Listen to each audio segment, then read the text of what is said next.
여기 전 세계가 발칵 뒤집힌 한국의 충격적인 모습이 있습니다. 환태평양 화산대가 600년 만에 깨어나며 일본이 초토화되는 상황에서도 한국만 유독 멀쩡하다는 사실에 각국 전문가들이 경악했다는데요. 더 놀라운 건 재난 현장마다 가장 먼저 나타나는 게 한국 구조대였고, 모든 나라가 철수할 때도 끝까지 남아있던 게 한국인들이었다고 합니다. 도대체 이 나라는 어떻게 매번 위기를 기회로 만드는 걸까요?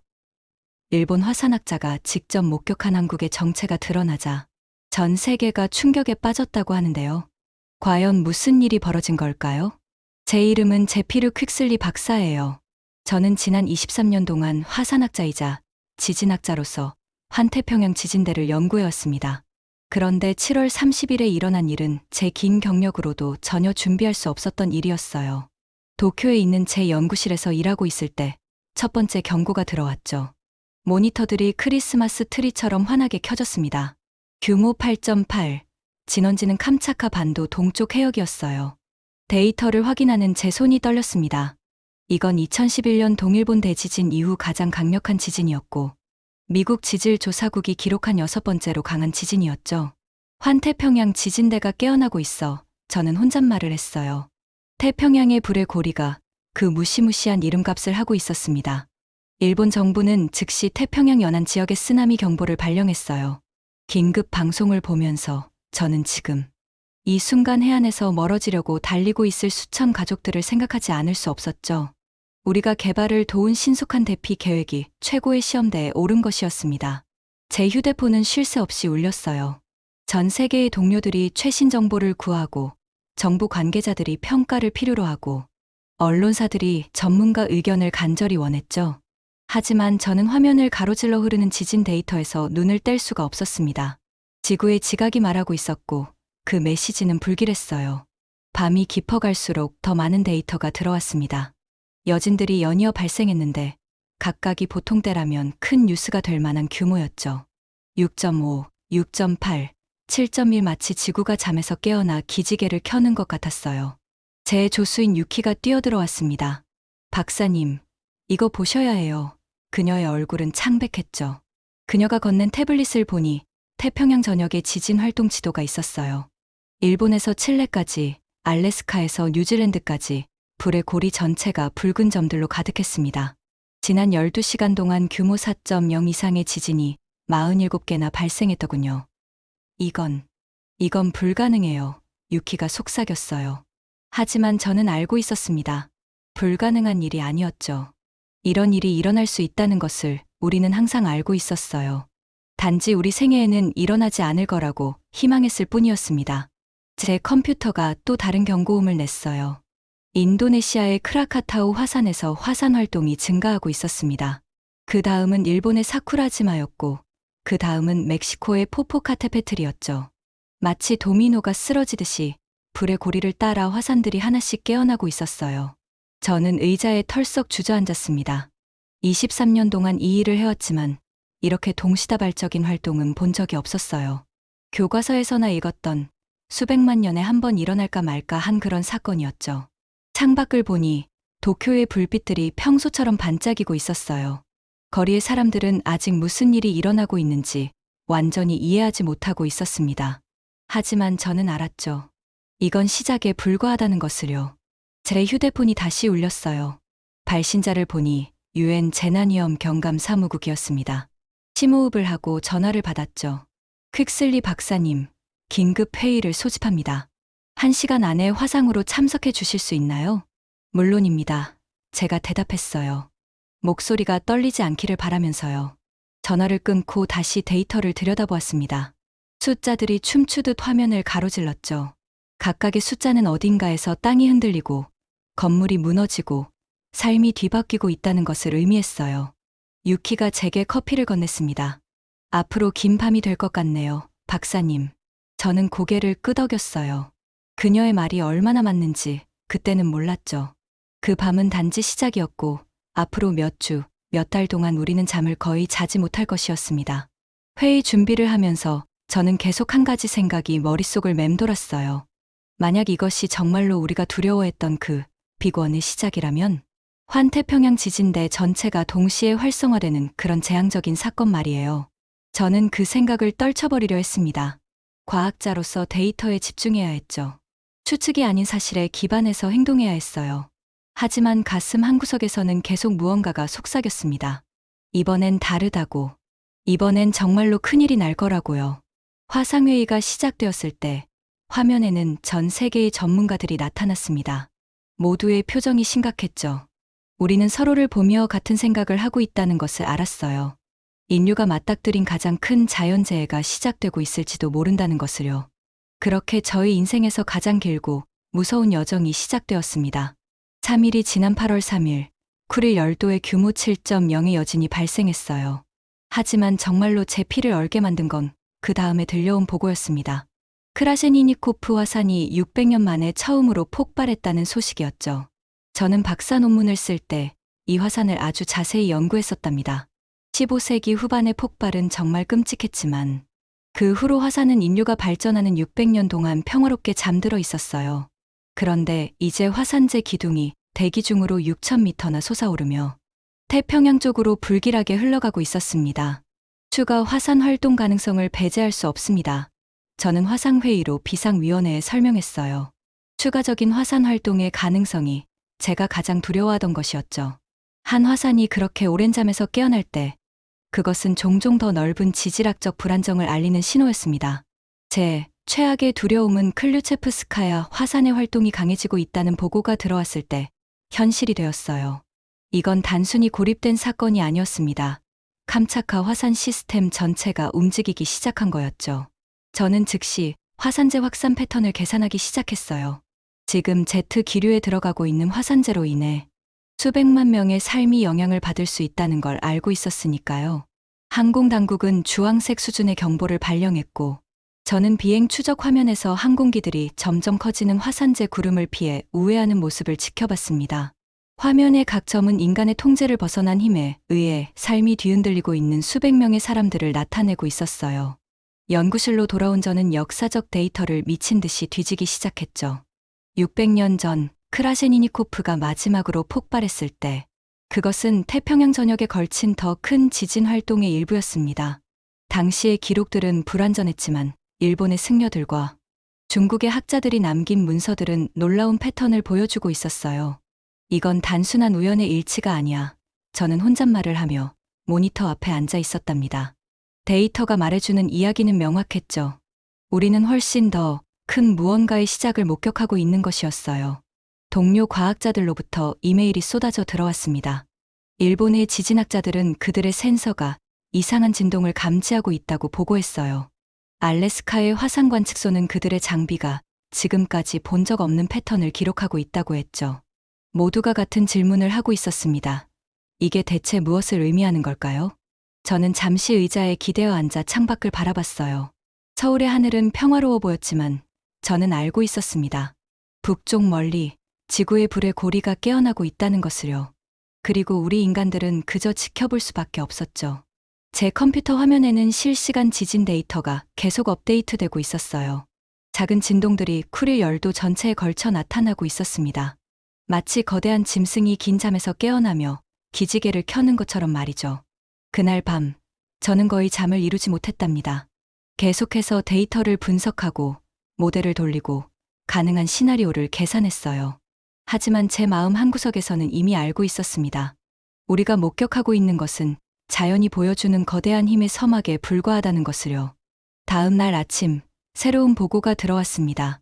화산재가 이미 일본 북부 지역에 도달하기 시작했고 더 많은 화산들이 활동의 징후를 보이고 있었어요.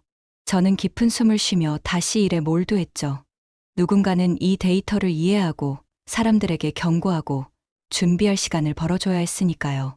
바로 그때 제 전화가 울렸습니다. 정부의 재난대응팀이었어요.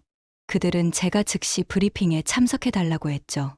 목소리에서 긴급함이 느껴졌습니다. 저는 서둘러 자료를 챙기며 생각했어요. 이제 시작이구나, 라고요. 일본 정부는 즉각적으로 모든 자원을 동원했어요. 저는 위기 대응팀에 임명되어 화산재 궤적을 예측하고 지진 위험을 평가하는 일을 맡게 되었죠. 사무실은 전쟁터를 방불케 했습니다. 하루에 18시간씩 일하면서 저는 국제 동료들과 협력해 화산재 확산을 모델링했어요. 경제적 영향 예측은 정말 충격적이었더군요. 센다이 공항은 폐쇄되었고 항구들은 부분적으로 침수되었으며 일본 경제의 필수적인 어업은 파멸적인 손실에 직면했습니다. 하지만 밤잠을 설치게 만든 건 바로 사람들이었어요. 이제는 위험해진 바다에 생계를 의존하는 어부 가족들, 화산재가 농작물을 위협하는 걸 지켜보는 농부들, 보이지 않는 호흡기 위험으로부터 자녀를 보호하려는 부모들이 떠올랐죠. J-알ert 시스템은 완벽하게 작동했습니다. 전국에 즉시 경보를 전달했어요. 원자력 발전소들은 자동으로 비상 프로토콜을 가동했죠. 2011년의 기억을 생각하면 정말 다행스러운 일이었답니다. 하지만 시간이 지날수록 위험은 줄어들기는커녕 오히려 배가 되는 것 같았어요. 퀵슬리 박사님, 조수가 헐레벌떡 뛰어들어왔습니다. 인도네시아의 레오토비 산이 폭발하고 있어요. 화산재 기둥이 30km까지 올라갔대요. 불의 고리는 단순히 꿈틀거리는 정도가 아니었어요. 전체 길이에 걸쳐 포효하며 살아나고 있었죠. 저는 즉시 새로운 데이터를 컴퓨터에 입력하기 시작했습니다. 화면에는 태평양 전체를 둘러싼 붉은 점들이 하나둘 켜지고 있었어요. 각각의 점은 지진이나 화산 활동을 나타내는 것이었죠. 마치 거대한 용이 잠에서 깨어나는 것 같았답니다. 팀원들은 각자 맡은 일에 몰두했어요.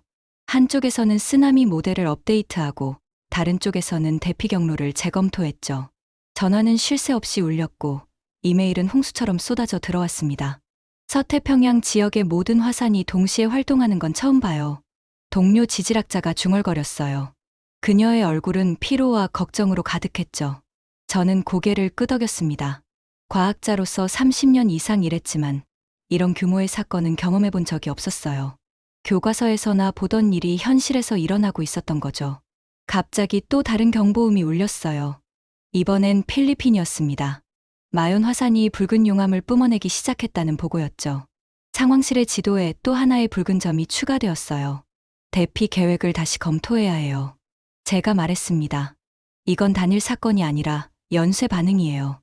각 지역이 서로 영향을 주고받을 거예요. 팀원들은 묵묵히 고개를 끄덕이며 작업에 더욱 집중했어요. 우리 모두는 시간과의 싸움을 하고 있다는 걸 알고 있었죠. 매 순간이 소중했습니다. 창밖을 보니 도쿄의 하늘은 여전히 회색빛이었어요. 화산재가 도시를 덮고 있었죠. 거리의 사람들은 마스크를 쓰고 빠른 걸음으로 이동했습니다. 일상이 완전히 바뀌어버린 거예요. 퀵슬리 박사님, 미국 지질조사국에서 연락이 왔어요. 또 다른 직원이 전화를 건네주었죠. 전화 너머로 들려오는 목소리는 긴장으로 가득했어요. 알래스카의 여러 화산들도 불안정한 징후를 보이기 시작했다는 것이었습니다. 태평양을 둘러싼 모든 나라가 비상사태에 돌입하고 있었어요. 저는 깊은 한숨을 쉬었습니다. 이것은 시작에 불과하다는 걸 알고 있었죠. 불의 고리가 완전히 깨어난다면 인류 역사상 가장 큰 자연재해가 될 수도 있어. 피해 보고서들이 제 책상 위에 쌓여갔어요. 숫자들이 춤을 추듯 어지럽게 움직였죠. 하지만 단순한 숫자가 아니었습니다. 그 뒤에는 무너진 삶들이 있었어요. 첫 번째 여진이 왔을 때 저는 도쿄시청 건물 47층에 있었습니다. 창문 밖으로 보이는 도시가 물결치듯 흔들렸어요. 건물들이 마치 거대한 파도 위의 배처럼 좌우로 기울었죠. 제 손은 책상을 꽉 잡고 있었는데 손가락 관절이 하얗게 변할 정도였습니다. 또 시작이군요. 옆에 있던 다나카 박사가 중얼거렸어요. 저는 컴퓨터 화면을 응시했습니다. 실시간으로 들어오는 데이터가 제 최악의 우려를 확인시켜 주었죠. 이번 여진은 규모 6.8이었어요. 본진보다는 약했지만 이미 약해진 건물들에게는 치명적일 수 있었습니다. 항구로 향하는 길은 악몽 같았어요. 도로 곳곳에 균열이 생겼고 다리들은 통행이 금지됐죠. 요코하마 항에 도착했을 때 제가 본 광경은 충격적이었습니다. 거대한 컨테이너들이 장난감처럼 흩어져 있었어요. 크레인 하나는 45도 각도로 기울어져 있었죠. 이 항구로 들어오는 반도체 부품이 전 세계 생산량의 15%입니다. 항만 관리자가 설명했어요. 그의 얼굴은 피로로 가득했죠. 저는 손상된 부두를 따라 걸었습니다. 바닷물이 콘크리트 틈새로 철썩거렸어요. 쓰나미가 남긴 흔적들이 곳곳에 있었죠. 진을, 파편, 그리고 알아볼 수 없는 물건들이 뒤섞여 있었습니다. 반도체 공장으로 가는 길은 더 어려웠어요. 보안이 삼엄했죠. 공장 내부는 무균실처럼 깨끗해야 하는데 지진으로 인한 미세한 진동도 수십억 엔의 손실을 가져올 수 있었습니다. 우리는 3주 동안 가동을 중단해야 합니다. 공장장이 말했어요. 모든 장비를 재보정해야 하고 청정도를 다시 확보해야 해요. 저는 머릿속으로 계산했습니다. 이 공장 하나가 멈추면 전 세계 스마트폰 생산이 지연될 거예요. 자동차 공장들도 부품을 기다려야 하고 의료 장비 제조사들도 영향을 받을 겁니다. 마치 도미노처럼 하나가 쓰러지면 연쇄적으로 무너지는 거죠. 호텔 구역으로 이동하면서 저는 텅 빈 거리를 봤어요. 평소라면 관광객들로 북적였을 곳이었죠. 신주쿠의 한 호텔 로비는 유령처럼 조용했습니다. 예약 취소율이 95%입니다. 호텔 매니저가 한숨을 쉬었어요. 올해는 끝났다고 봐야죠. 저는 비상대책회의실로 돌아왔습니다. 벽면 가득 스크린들이 실시간 정보를 보여주고 있었어요. 인도네시아의 레오토비 화산 영상이 특히 눈길을 끌었죠. 30km 높이의 화산재 기둥, 번개가 그 사이를 가르며 번쩍였습니다. 연쇄 반응이 시작됐어요. 제가 발표를 시작했죠. 일본의 지진이 단독 사건이 아닙니다. 환태평양 화산대 전체가 활성화되고 있어요. 회의실에 있던 관료들의 얼굴이 굳어졌습니다. 제가 준비한 지도를 띄웠어요. 빨간 점들이 태평양을 둘러싼 원을 그리고 있었죠. 각각의 점은 최근 72시간 동안의 지진이나 화산 활동을 나타냈습니다. 보시다시피 패턴이 있습니다. 저는 레이저 포인터로 지도를 가리켰어요. 에너지가 북쪽에서 남쪽으로 이동하고 있죠. 다음 위험 지역은 필리핀과 인도네시아입니다. 제 팀원 중 하나인 사토 연구원이 손을 들었어요. 그녀의 눈 밑에는 짙은 다크서클이 있었죠. 72시간 동안 거의 잠을 자지 못했을 겁니다. 교수님, 쓰나미 위험은 어떻습니까? 여전히 높습니다. 제가 대답했어요. 특히 여진이 해저에서 발생한다면 추가 쓰나미가 올 수 있어요. 회의가 끝난 후 저는 옥상으로 올라갔습니다. 도쿄의 스카이라인이 석양에 물들고 있었어요. 평화로워 보였지만 저는 알고 있었죠. 땅 밑에서는 거대한 힘들이 움직이고 있다는 걸요. 전화가 울렸습니다. 인도네시아의 동료 과학자였어요. 교수님, 레오토비 화산 상황이 악화되고 있습니다. 화쇄류가 마을을 향하고 있어요. 저는 즉시 노트북을 열었습니다. 위성 영상이 실시간으로 재앙을 보여주고 있었죠. 뜨거운 가스와 암석이 시속 100km로 산비탈을 내려오고 있었어요. 그 경로에 있는 모든 것을 태우면서요. 대피는 완료됐나요? 제가 물었어요. 대부분은요. 하지만 일부 주민들이 집을 떠나기를 거부하고 있습니다. 저는 좌절감을 느꼈어요. 과학이 아무리 발전해도 인간의 고집을 바꿀 수는 없었죠. 어떤 사람들은 죽음의 위험이 있어도 고향을 떠나지 않으려 했습니다. 밤이 깊어가면서 저는 보고서 작성에 몰두했어요. 각국 정부에 보낼 경고문이었죠. 제 예측 모델은 명확했습니다. 이것은 시작에 불과하다고요. 더 큰 재앙이 오고 있었어요. 창밖으로 구급차 사이렌 소리가 들렸습니다. 여진으로 인한 추가 부상자들이겠죠. 저는 커피를 한 모금 마시고 다시 일에 집중했어요. 누군가는 이 혼돈 속에서도 차분하게 분석하고 예측해야 했으니까요. 새벽 3시 또 다른 경보가 울렸습니다. 이번엔 규모 7.1의 여진이었어요. 건물이 다시 흔들렸고 제 커피잔이 책상에서 떨어져 산산조각이 났죠. 이런 일이 언제까지 계속될까요? 복도에서 누군가가 울먹였어요. 저는 대답할 수 없었습니다. 지구가 새로운 균형을 찾을 때까지 우리는 그저 버티고 견뎌야 했죠. 그게 우리가 할 수 있는 전부였어요. 하지만 한 가지는 확실했습니다. 이 재앙의 연쇄 효과는 앞으로 몇 년 동안 전 세계에 영향을 미칠 거라는 것이었죠. 우리가 얼마나 서로 연결되어 있는지, 그리고 자연 앞에서 얼마나 무력한지를 뼈저리게 느끼는 순간이었습니다. 밤이 깊어갈수록 제 마음은 더욱 무거워졌어요. 연구실 모니터에 뜬 데이터들이 제게 무서운 진실을 말해주고 있었죠. 지난 몇 주 동안 분석한 지진 패턴이 단순한 우연이 아니라는 걸 깨달았습니다. 태평양 불의 고리를 따라 일어나는 모든 움직임이 하나로 연결되어 있었어요. 마치 거대한 시계의 톱니바퀴들이 맞물려 돌아가는 것처럼요. 크라셰니니코프 화산이 600년 만에 깨어난 것도, 일본에서 연이어 일어난 대지진도 모두 하나의 거대한 시스템이 움직이기 시작했다는 신호였습니다. 제 손은 떨렸어요. 키보드를 치면서도 이 발견이 얼마나 무서운 의미인지 알고 있었거든요. 만약 제 계산이 맞다면 이건 시작에 불과했습니다. 더 많은 화산이 깨어날 거예요. 더 강력한 지진이 올 거고요. 태평양 연안의 수백만 명이 위험에 처하게 될 겁니다. 다음 날 국제지질학회 화상회의가 열렸어요. 전 세계의 과학자들이 모니터 속에서 제 발표를 기다리고 있었죠. 목이 바짝 말랐습니다. 물을 한 모금 마시고 발표를 시작했어요. 태평양 불의 고리가 동시다발적으로 활성화되고 있습니다. 제 목소리가 회의실에 울렸어요. 이건 단순한 지역적 현상이 아니에요. 지각 구조 자체가 근본적으로 변하고 있다는 증거입니다. 화면에 띄운 지도를 가리키며 설명을 이어갔죠. 붉은 점들이 태평양을 둘러싼 지역에 빼곡히 찍혀 있었어요. 각각의 점은 최근 일어난 지진이나 화산 활동을 나타냈습니다. 패턴이 너무나 명확했어요. 마치 누군가가 도미노를 쓰러뜨리듯 하나씩 하나씩 활성화되고 있었죠. 미국의 존슨 박사가 손을 들었습니다. 그렇다면 다음은 어디가 될까요? 제 가슴이 쿵 내려앉았어요. 이게 모두가 가장 두려워하는 질문이었거든요. 컴퓨터 모델을 다시 확인했습니다. 여러 가능성이 있었지만 가장 우려되는 건 필리핀 해구와 일본 해구의 교차점이었어요.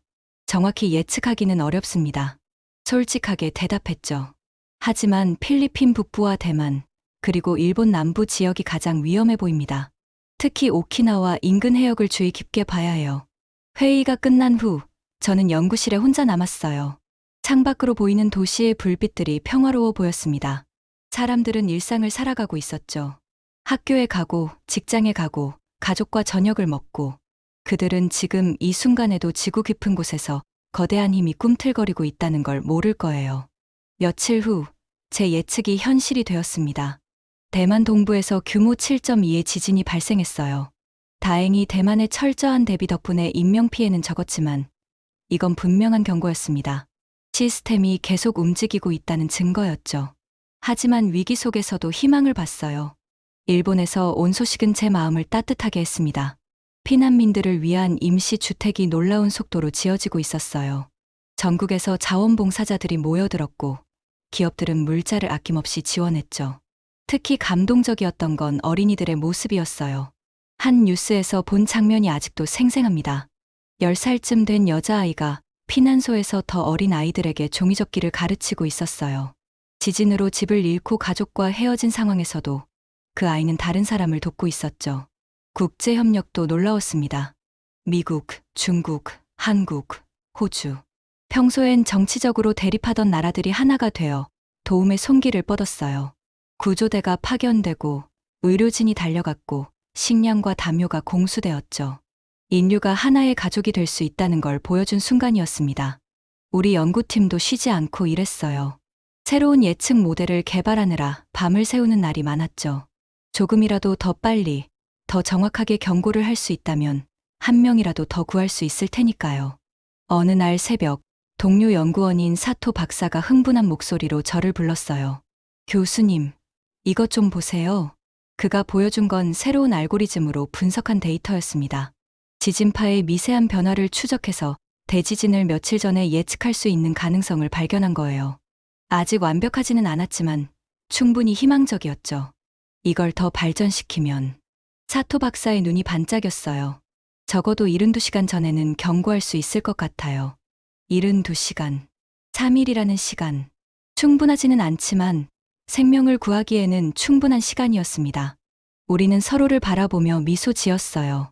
어둠 속에서 찾은 작은 빛이었죠. 연구를 계속하면서 저는 깨달았습니다. 자연의 힘 앞에서 인간은 작고 연약해요. 하지만 우리에게는 자연이 주지 않은 특별한 능력이 있죠. 바로 서로를 돕고 함께 맞서는 힘입니다. 과학과 기술, 그리고 무엇보다 서로를 향한 사랑과 연대가 있는 한 우리는 어떤 위기도 극복할 수 있을 거예요. 창밖이 밝아오고 있었어요. 새로운 하루가 시작되고 있었죠. 아직 갈 길은 멀지만 우리는 포기하지 않을 겁니다. 지구가 우리에게 보내는 신호를 읽고 대비하고 서로를 지킬 거예요. 그것이 과학자로서 그리고 인간으로서 제가 할 수 있는 일이니까요. 처음 규모 8.8의 지진이 저를 학문적 안일함에서 깨운 지 몇 달이 흘렀어요.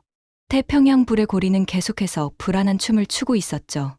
여진과 화산 활동이 이제는 우리의 일상이 되어버렸습니다. 저는 살아있는 지질학적 힘들과 함께 살아가려면 근본적인 관점의 변화가 필요하다는 걸 배웠어요. 우리는 이 거대한 힘을 통제할 수는 없지만 적응하고 준비하고 서로를 보호할 수는 있더군요. 일본 정부는 새로운 위협이 나타날 때마다 즉각적으로 대응했습니다. 하지만 장기적인 생존을 위해서는 빠른 반응 이상의 것이 필요했죠. 단순히 재난에 대응하는 것을 넘어서 재난과 함께 살아가는 방법을 배워야 했어요.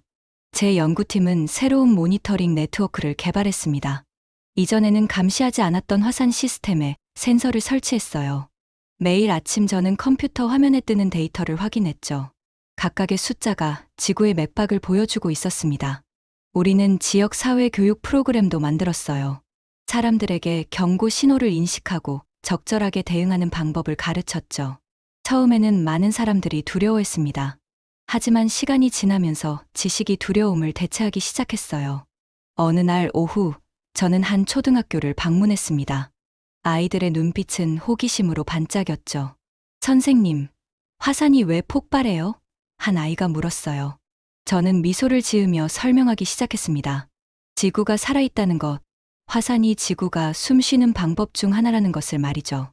추가 화산 활동 가능성은 여전히 높게 유지되고 있었어요. 하지만 이제 우리는 두려움이 아닌 지식으로 그것을 마주했습니다. 매주 열리는 회의에서 우리는 새로운 데이터를 분석하고 대응 계획을 수정했죠. 경제적, 사회적 영향은 계속해서 파급되고 있었습니다. 일부 지역 사회는 완전히 이주했어요. 특정 해안 지역이 영구 정착하기에는 너무 취약하다는 것을 받아들였죠. 다른 지역들은 혁신적인 새로운 설계로 재건했습니다. 저는 한 건설 현장을 방문했을 때 놀라운 광경을 목격했어요. 새로운 건물들은 지진과 함께 유연하게 움직이고 쓰나미의 힘에 저항할 수 있도록 설계되었더군요. 엔지니어들은 자연과 싸우는 대신 자연과 함께 춤추는 구조물을 만들고 있었습니다. 밤이 되면 저는 종종 연구실 창문을 통해 크라셰니니코프 화산을 바라봤어요. 지평선에서 여전히 붉게 빛나는 그 모습은 우리 세계를 형성하는 힘들을 상기시켜 주었죠. 600년의 잠이 끝났고 우리는 이 새로운 지질학적 각성의 시대에 살아가는 법을 배워야 했습니다.